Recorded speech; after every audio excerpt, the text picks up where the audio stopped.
When people talk about Led Zeppelin, they talk about power, the thunder of Bonham, the mysticism of Plant, the elegance of Jones, and the magic of Jimmy Page.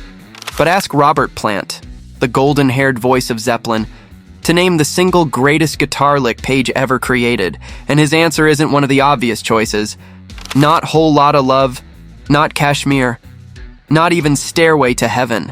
Instead, Plant points to something raw, spontaneous, and untamed.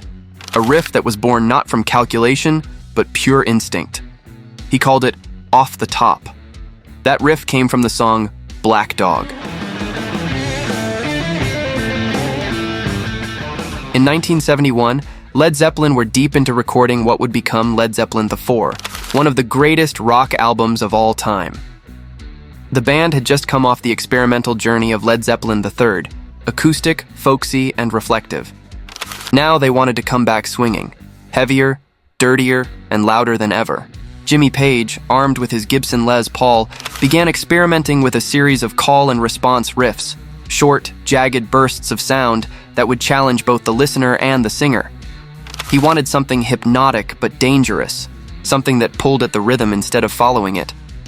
And then, during a rehearsal, the idea struck, a winding stop-start riff that seemed to crawl and twist like a snake. It didn't fit the rules of rock, it bent them. John Paul Jones later recalled, "It was all about misdirection.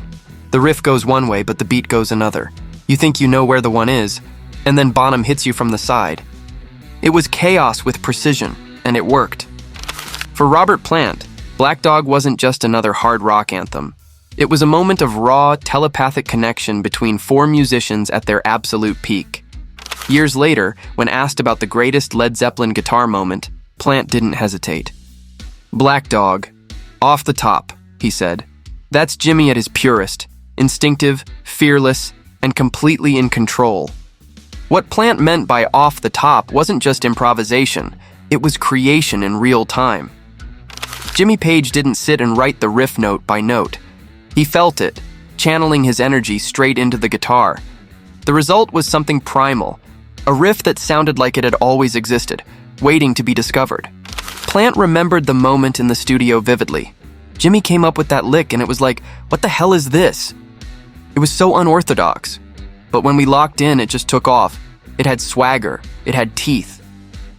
Black Dog is a rhythmic puzzle. Jimmy Page's riff shifts and stumbles deliberately, while John Bonham's drums stay rooted in a strict 4/4 beat. They're not in sync, and that's exactly why it works. It's tension. It's confusion. It's perfection through imperfection. Plant's vocal delivery mirrors that energy. He teases the listener with each line, singing over silence before the band crashes back in with that monstrous riff. The song breathes like a living thing. Inhale, exhale, attack, retreat. Producer and engineer Andy Johns once said, "Everyone who tried to cover Black Dog got it wrong because they'd count it. Zeppelin didn't count, they felt it." That feel was what Robert Plant meant by off the top. It wasn't mechanical or overly thought out, it was instinct, and Jimmy Page was the master of that. Jimmy Page always understood that great riffs weren't just about notes, they were about character. Black Dog snarls, grinds, and prowls. It's confident without being polished, like a beast barely kept on a leash. Page recorded it using multiple overdubs, blending slightly different tones to give it that thick, swirling sound. But at its heart, the riff was simple. One guitar, one man, one idea. Plant said, "There's a looseness in that track that only Jimmy could get away with. It's not clean, it's alive. It's like it's going to fall apart any second, but it never does." That balance, between chaos and control, was the essence of Led Zeppelin. They were never perfect, and that's what made them real. One of the most iconic things about Black Dog is the way Robert Plant and Jimmy Page talk to each other through the music.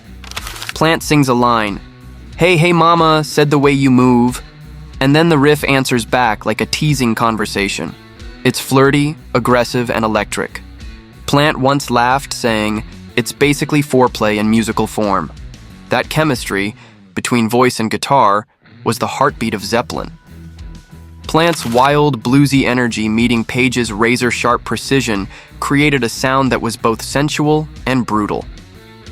When asked years later what made Black Dog so special, Plant simply said, "It's that moment where we all just got it. Jimmy had that lick, that insane, impossible riff, and we ran with it. That's the magic."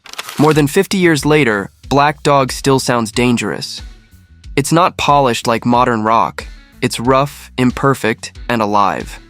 Every note feels earned, every groove feels unpredictable, and that's why musicians still study it today. Guitarists call it one of the greatest riffs ever written, not because it's fast or flashy, but because it feels human. It breathes, it fights back. Plant said it best in an interview. "We never wanted to sound clever, we wanted to sound real. That riff, that's real." Robert Plant's praise for Black Dog isn't just nostalgia. It's recognition of what made Jimmy Page great. He wasn't just a guitarist. He was a storyteller who spoke in riffs instead of words. And Black Dog, born out of a spontaneous moment, built on instinct and emotion, captures that essence perfectly. It's a reminder that sometimes the greatest art isn't planned. It happens off the top. When Plant calls it the greatest Zeppelin lick, he's not talking about technical skill or complexity.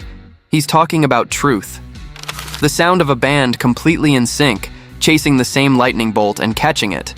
That's Black Dog. That's Jimmy Page.